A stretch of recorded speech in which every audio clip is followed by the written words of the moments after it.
Friends, in the earlier classes we have discussed about part 1, part 2, part 3, part 4 and part 4J. So they have discussed about the union and they have also discussed about the fundamental rights and we have also discussed about the fundamental duties and directive principles of state policy. All these things were discussed in the earlier class. Now we will be discussing about the schedules. So you may get doubt what are these schedules. Like we have said in the first class that there are 25 parts but numbered parts are 22 and 395 articles. And also we have said that there are 12 schedules. So we haven't discussed anything about these 12 schedules. Originally there were only 8 schedules but now we have 12 schedules. Okay, that's good. 8 schedules and 12 schedules is good. But what are these schedules? Why these schedules are necessary? See, I'll give 2 examples to understand why these schedules are necessary. You go to the article 1. What does this article says? It says that India is a union of states. Union of states. This is a simple statement given by the article 1. So what are the states? How many states are there? What are the names of the states? What are the boundaries of the states? This was nothing mentioned about in the article 1.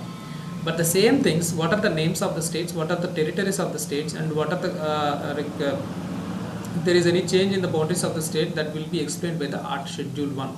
So this is what the schedule. Schedule is the elaborative manner of articles, like it explains in articles elaboratively.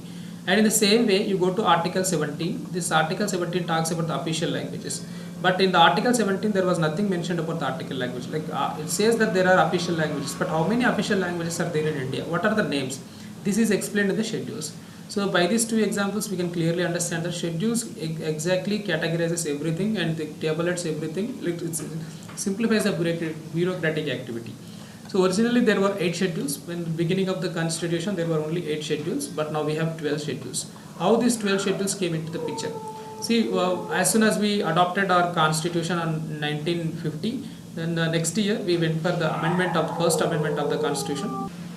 Yeah, this first amendment act was to minimize the income inequalities between the people. So the government wanted to go for the land reforms. They want to distribute the land equally. So they went for the first amendment act.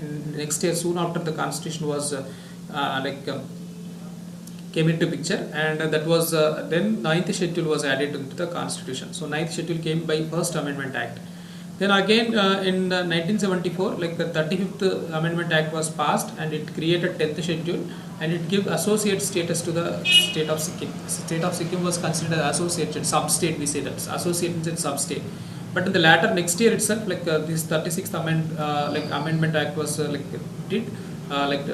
amendment was done, and Sikkim was given a separate statehood. So once it is given a separate statehood, whatever the amendment, whatever the schedule which was given for the associate, which was created only for the associate status of Sikkim, it became null. Clearly we can see that. So 10th schedule became null.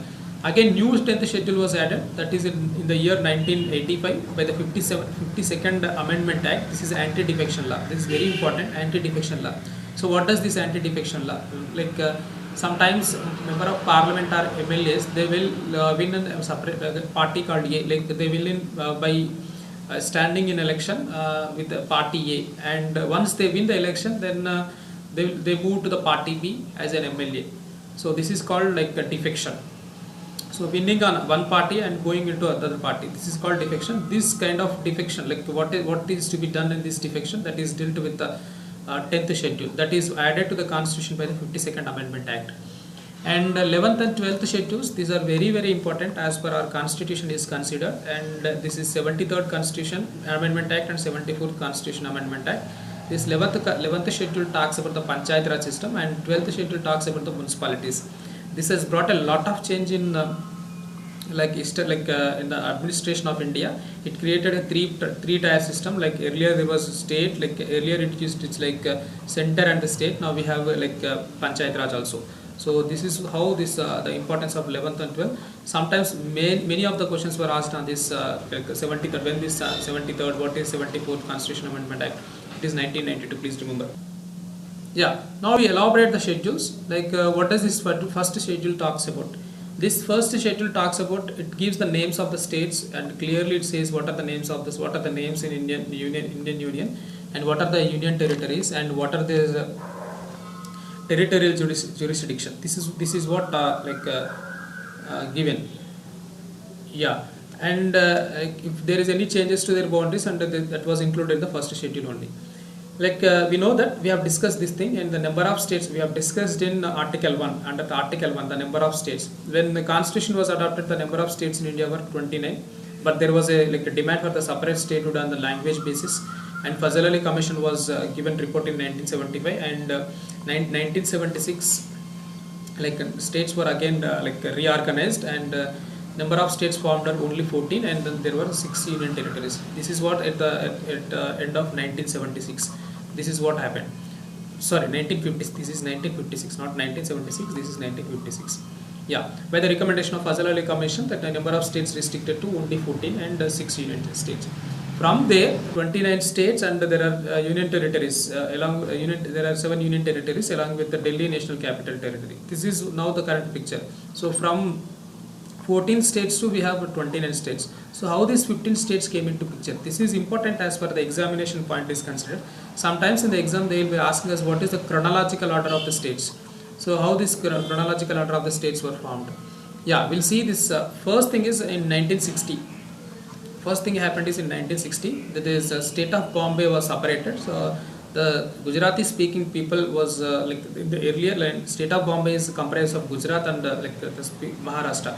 Maharashtra means the people who are speaking Marathi. Gujarati means the Gujarati speaking people. So Gujarati speaking people wanted a separate state. So state of Bombay was divided into 2 parts. One is Gujarat and one is Maharashtra. And state of Bombay was renamed as Maharashtra. So here Maharashtra is not a new state, only Gujarat is a new state, and it is in 1950, that is the 15th state of India. And in 1961, then immediate year 1961, Dadra Nagar Haveli was given a union territory status, and it is by a constitutional amendment. So earlier Maharashtra was not a constitutional amendment, whereas this union territory was a constitutional amendment. In 1962, we have added 2 more union territories. Those are Goa and Dam and Diu. And these were added by the 12th Constitutional Amendment Act. This is a Constitutional Amendment Act. Please note all these things. These are very important as per the examination is considered. Yeah, Goa is a separate state. From 1987, it was a given separate statehood. And so in 1962, Goa and Dam and Diu were made as separate union territories by 12th Constitutional Amendment Act. So remember this thing. So and one more thing to be added, this Dadra Nagar Haveli and whatever the Goa is there, these were under the control of Portuguese to become before becoming a union territories of India. Then in the next year, that is in 1963, that Puducherry, now we call it as a Puducherry, earlier it is Pondicherry, which was under the control of French, was made a union territory. It was by 14th Constitutional Amendment Act. So far there were 3 union territories were created, and these 3 union territories were by the Constitutional Amendment Act. Please note that. And in 5th, this 1963, in 1960 there was a state formed as Gujarat as 15th state. In 1963 again a separate state was formed, that is Nagaland. It was separated from Assam. Please be clear, it was separated from Assam, and it was created as a 16th state of Indian Union. So this is important. And in 1966, the Punjab speaking people, they wanted a separate state, they don't want to mingle with the Hindi speaking people. So Punjab was bifurcated and Haryana was created. See here, Punjab people wanted a separate state, not Haryana people, not Hindi speaking people. So Hindi speaking people were sent out, and thus Haryana was created. And we know that this Chandigarh, at the same time this Chandigarh was made as a UT, and this Haryana has become a 17th state. This happened in 1966, 3 years after Nagaland was created. And let us go through the next state which is came into picture. It is in 1971. So after 5 years, in 1966 Punjab was created, and after Haryana was created, and after 5 years, 1971, Himachal Pradesh was already existing as a union territory. Now this is made a complete separate state. So it has become 18th state of Indian Union. And in 1972, remember this 1972, this has become it has brought a great change to the northeastern region. What happened is, earlier there was only 2 states, one is Assam and one is Nagaland. Just now we have seen these are the only 2 states, and remaining things are they were union territories. Now the already existing Manipur and Tripura and were become a state, and Meghalaya has also become a state. So there are 3 states created in northeastern region. And the remaining 2 regions, one is Mizoram and Arunachal Pradesh, these 2 were made as union territories. Thus Manipur has become 19th state and 20th state, and Meghalaya, MTM, you remember MTM. So MTM like Manipur and Tripura and Meghalaya. So these becomes like three states. Sometimes in the exam the question was asked what is the chronological order. Majorly the questions were asking on these things only. And next in 1975, by the 36th Constitutional Amendment Act, that Sikkim was like inducted into Indian, like it has given a become a full state. In 1975, Sikkim was become a full state. So in 1972, like in 1966 to 71, 71 to 1 year gap, in 1 year these three states were created, and in 3 years again one more state was created. It was a 22nd state.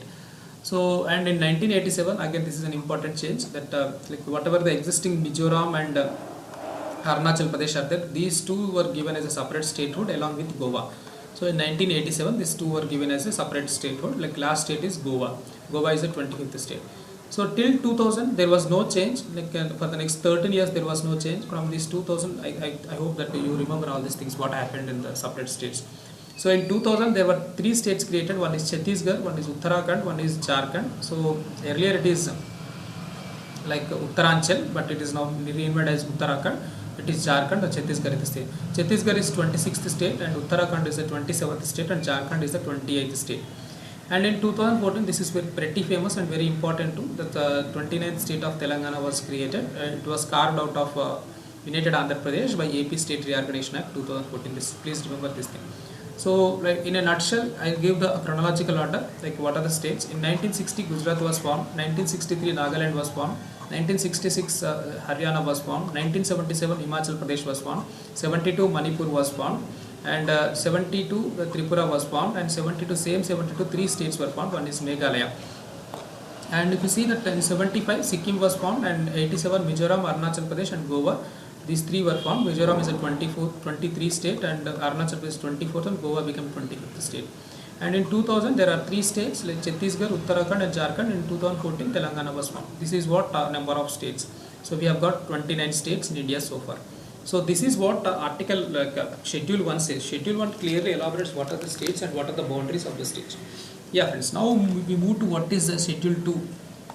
This schedule 2, remember that it says about the salaries of the high level officials in India. Who are the high level officials in India? President of India, this is the current salary. Don't think that it is a salary from the beginning. This is the current salary, is getting 1,50,000. And the Vice President of India, he gets 1,25,000. And the next one is Governor of a state, he gets 1,10,000. Chief Justice gets 1 lakh. So and one more important thing, like Chief Justice of High Court gets 90,000. In the same way, judges of Supreme Court 90,000. So this is not important. The Speaker and Deputy Speaker of Lok Sabha and these are not important. Chairman is nothing but that he is the Vice President. He get 1,20,000. So these are not as much important. So remember this. Second schedule talks about the salaries of the officials holding the high offices. And what about the third schedule? It talks about the forms of oaths. What kind of oaths were taken by, like who gives the oath taking for officials, like who give the oath taking for president, who give the oath taking for prime minister. That was discussed in third schedule, clearly discussed in third schedule. What about the fourth schedule? This fourth schedule clearly says the allocation of states in Rajya Sabha. It clearly mentions, it tabulates what are the states, like how many number of seats are there for each state in Rajya Sabha.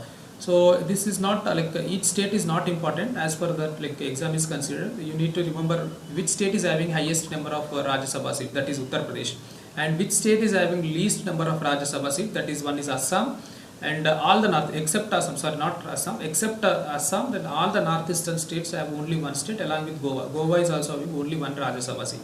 Most is by Uttar Pradesh and least is by like all northeastern states like Mizoram, Tripura, Meghalaya, Arunachal Pradesh and Nagaland. All these states are having only one Rajya Sabha seat along with Goa, and except Assam. Yes, Assam is having like I think 7. And in union territories, only 2 union territories were given Rajya Sabha seats. Delhi, that is given as 3 seats, and Puducherry, that is given only 1 seat. Only these 2 union territories having Rajya Sabha seats. So this is what about the 4th schedule. Now we move to the 5th schedule. What does this 5th schedule talks about? This talks about the administration and control of scheduled areas and scheduled tribes. So what is the scheduled areas? These are autonomous areas within the state administered federally, usually populated by predominant scheduled state. Like these are the scheduled areas were conferred a separate status. These are the areas which are given autonomous status, and like a predominant scheduled tribes, and scheduled tribes are the groups of indigenous people and identified in the constitution struggling for socio-economically. Scheduled areas and scheduled tribes are like these were places where disadvantaged people lives, and they were given authority for their self administration. So that is what about the the scheduled areas and scheduled tribes. Now we see the sixth schedule. Sixth schedule has the provisions for administration of tribal areas. This is exclusively for tribal areas in Assam, Meghalaya, Tripura and Mizoram. So exclusive sixth schedule, it is mentions about only administrative tribal areas of Assam, Meghalaya, Tripura and Mizoram. Now we'll see what is seventh schedule. Seventh schedule is very pretty famous and pretty important. Their 17th schedule talks about official languages. Here 7th schedule talks about the it talks about the federal nature of Indian government. It clearly lists out some subject only reserved to like a union, some subjects reserved only to state, and some subjects reserved to the which are related to the concurrent list.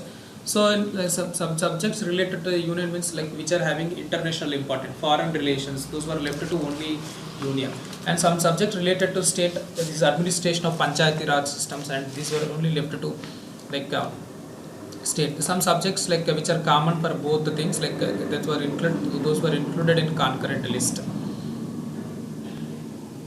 So what is important here is like how many subjects are there in union list, how many subjects are there in state list, how many subjects are there in concurrent list. Earlier 97 subjects were there in union list, now it is 100 subjects, and in the state list there are 61 subjects, and in the concurrent list there are 52 subjects. This is what about the 7th schedule. Now let us see 8th schedule. This talks about the official languages. We have 22 official languages so far, but earlier there were only 14 official languages. See the official languages. What are the official languages? These are Assamese, Bengali, Gujarati, Hindi, Kannada, Kashmiri and Malayalam, Marathi, Oriya, Punjabi, Sanskrit, Tamil, Telugu, Urdu. These were the original 14 official languages. And by 21st Amendment Act in 1967, we have added Sindh to the official language. And 71st Amendment Act, we have added Konkani, Manipuri, Nepali to the official language. So 3 more were added. So 1 plus 3, 4 were added. So now you see this is 21st Amendment Act, this is 71st. 21 plus 71 you add, you will get in 92. So by this 92nd Amendment Act, 4 more languages were added, that is Bodo, Dongri, Maithili and Santali. So these are important. Sometimes you will be asked, Sindhu was added to the constitution by which Amendment Act? 21st Amendment Act. And Konkani, Manipuri, Nepali were added to the constitution by which Amendment Act? This is how it will be given. And how many original official languages were there? That is 14 languages. So, and we can clearly see that there is no English. English is not an official language. As per the schedule 8, we say that English is not an official language. And let us discuss about the 9th schedule. Right, we have discussed this. It talks about the land reforms, and this was added by the first constitution amendment, and it talks about the land reforms and abolition of zamindari systems. And one like when it was came into force, that it was given for judicial review. This schedule comes under the judicial review. And let us talk about the 10th schedule. As I said, this is came into picture by the 52nd Amendment Act in 1985. And this 10th schedule is also known as anti-defection law. Sometimes you may be asked in the exam like which schedule is considered as an anti-defection law. That is 10th schedule. It has the provisions for the disqualification of the members of parliament and members of state legislature on the grounds of defection. What is defection? Like they win on party A and they move to party B. This is a defection. So at this kind of time, what is to be done? What are the guidelines for the disqualification of the members? Yeah, the provisions for disqualification were included in this 10th schedule. Now we will discuss the last 2 schedules. These are very important. One is the 11th schedule, which was added by 73rd Constitution Amendment, and 12th schedule, this was added by the 74th Constitution Amendment. 11th schedule talks about the Panchayat Raj system, rural local government, and whereas 12th schedule talks about the municipalities, this is urban local government. So these 2 are also very important. These what the 12 schedules are, friends. Like once again you go through the 12 schedules, so that you may expect one question in the exam. Like generally we are getting questions like what is the chronological order of the states, and what are the languages. Like Sindhu was added to the constitution by which amendment act, that is 21st, and what is the last amendment act done to the official languages, and like what are the constitutional amendment for the 11th schedule, what is the constitutional amendment for the 12th schedule. These were the questions asked in the exam. So please keep it in mind. And once again, go to the topic, and this is what schedules is about. And thank you, and have a nice day. And as I suggest that like don't drink contaminated water. Please have safe water, like safe drinking water. And you like first boil the water and then have the water, so it will so that you can take care of yourselves. Thank you very much, and have a nice day.